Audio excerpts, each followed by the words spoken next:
earth, hear the word of the Lord.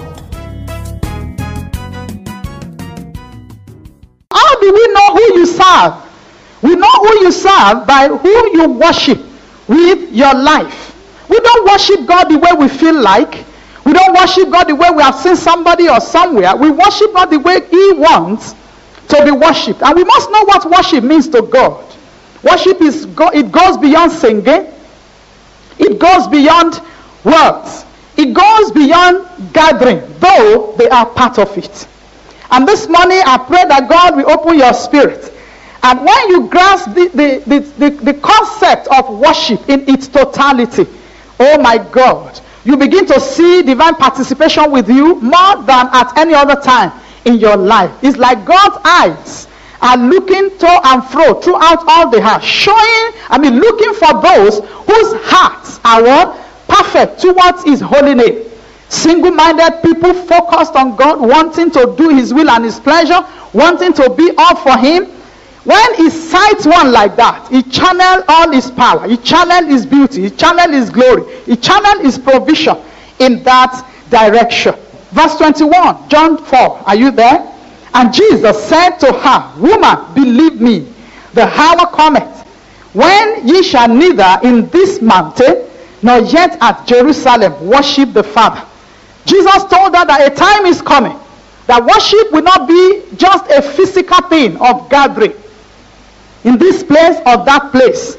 Worship will be a spiritual thing that the Father has designed. He said, ye worship, ye know not what. They don't know the person that they worship. They were only trying to practice some principle. Okay, if we gather in Jerusalem, if we go to that mountain, then maybe we are worshiping.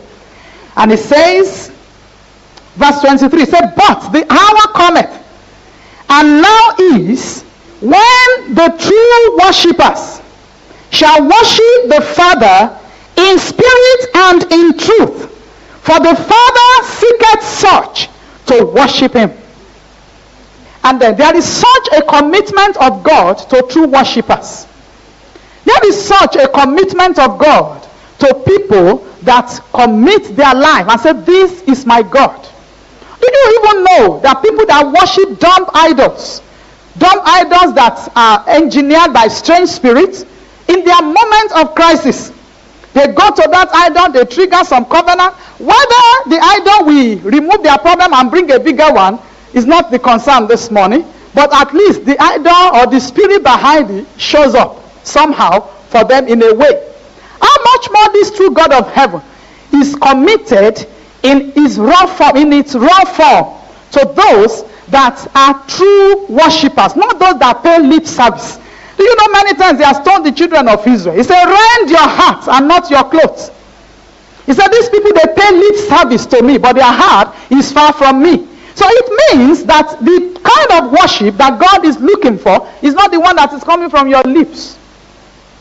The kind of worship that God is looking for is not the one that is coming from what you wear. Oh, in our church we wear white to church. In our church we tie our scarf like this. In our church we carry our Bible like this. That to God is not worship. What is happening in your heart? I remember one pastor, he was planning to put people in leadership, and he really penciled down this lady that looks so committed, looks so humble, and then looks so holy as it were on the outside. And then made her number one on the list, and God told him, say, remove that name. He said, God, why? This is a faithful sister. This is God. Said, that sister, he said, I have spoken to her now. There are some instructions I've given her for the past 11 years. She has not obeyed me.